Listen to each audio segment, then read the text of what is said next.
Bonjour à toutes et à tous, bienvenue sur Grand Lille TV. Nous sommes le vendredi 25 janvier et merci d'être en notre compagnie aujourd'hui et durant ce quart d'heure de l'info de Grand Lille TV pour toute la formation de la métropole lilloise et la météo, l'infotrafic juste après ce journal.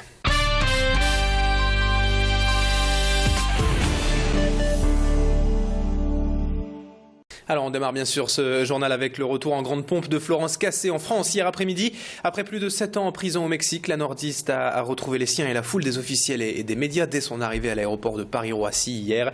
Entourée de sa famille, de plusieurs politiques et des proches de son comité de soutien, Florence Cassé était tout simplement euphorique hier pour son retour tant attendu. Et après avoir répondu aux premières questions des journalistes à l'aéroport, elle a pris la direction d'autres plateaux télé dans l'après-midi et la soirée. Forcément, vous vous en doutez, les réactions à cette libération se sont multipliées depuis mardi soir. Dans l'agglomération lilloise, notamment la mairie de Lille a réagi hier par l'intermédiaire de Dalila Dendouga. L'adjointe de Martine Aubry en charge de l'égalité et des droits de l'homme a répondu hier à Adélaïde Bollard et Marion Villette. Je vous propose de l'écouter. Quand on est accusé d'un crime, ce d'autant quand il s'agit d'un crime aussi grave que celui qui était reproché à Florence Cassé, les règles de droit, que ce soit droit national ou droit international, prévoient un certain nombre de garanties qui doivent être accordées à celui qui est accusé pour qu'il puisse se défendre. Et en ce qui concerne Florence Cassé, dès le début, avec la mise en scène qu'elle a elle-même dénoncée, au début il y avait très peu de monde, mais très vite, tout le monde s'est rendu compte que cette cause devait être soutenue. Et voilà, ces garanties fondamentales ont été reconnues comme bafouées, et à partir de là, la sanction, elle tombe. Elle doit être remise en liberté immédiatement et son innocence doit être reconnue.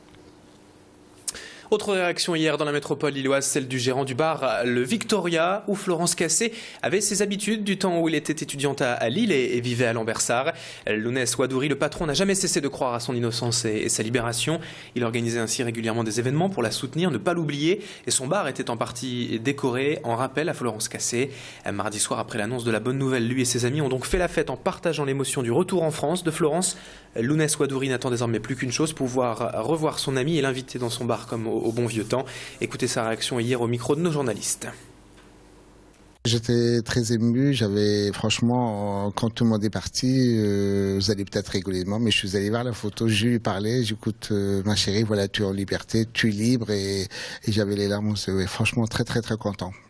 Moi, je l'ai toujours cru à son innocence, je l'ai toujours soutenue et je savais très bien qu'elle était tout le temps innocente.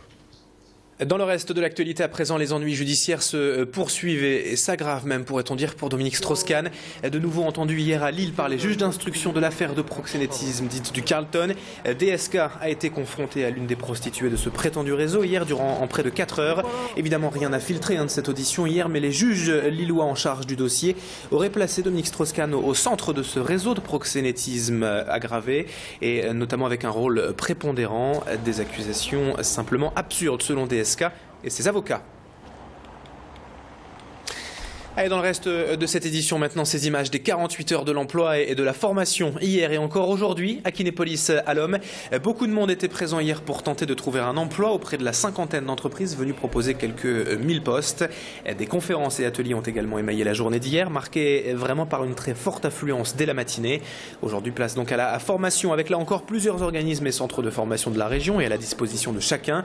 Cela se passe donc à Kinépolis à l'Homme toute la journée et l'entrée est gratuite bien sûr. Mathilde Espinasse y était, elle a rencontré 2 de ses recruteurs présents hier à l'Homme.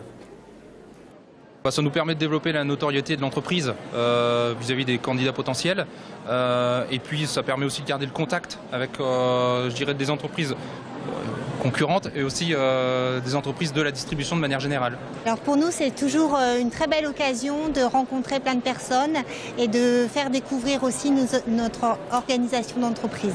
Je dirais que la fréquentation va en croissant. Sur les 3 dernières années, on a plus de fréquentation sur notre stand notamment.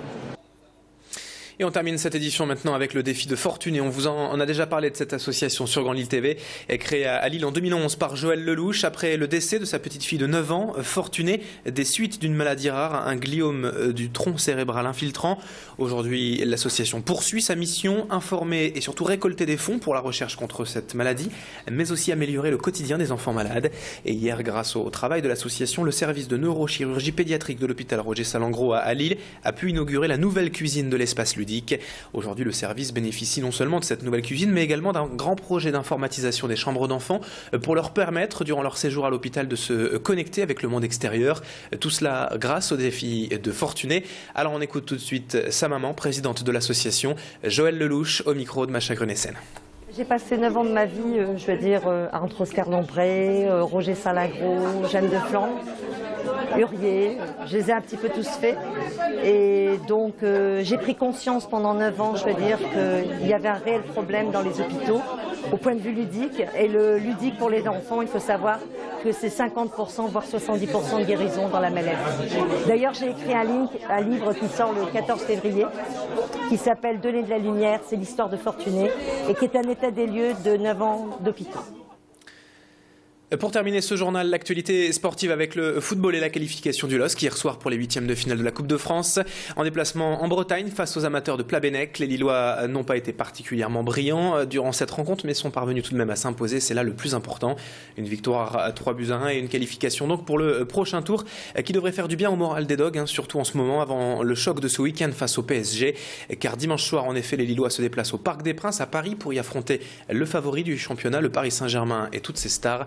Coup d'envoi de cette rencontre de Ligue 1 dimanche soir à 21h. Voilà, c'est la fin de ce journal. Merci à vous de l'avoir suivi. Dans un instant, la suite du programme avec la météo et l'infotrafic.